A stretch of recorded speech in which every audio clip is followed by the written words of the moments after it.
Hello guys, in this video I am going to show you how to print out your sheet on the Xpenses application.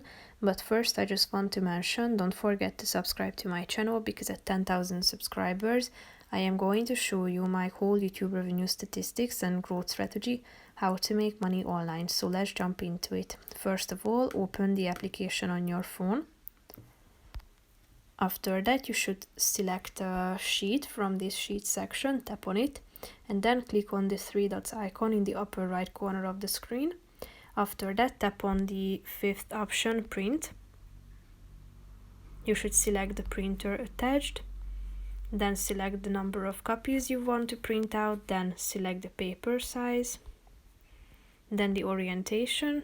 You can either set it to portrait or landscape, and here you can check out the overview of this document that you would like to print out. And if you are done with these steps, click on this button in the upper right corner of the screen. So that's pretty much it for this video, guys. See you in the next one. Bye bye.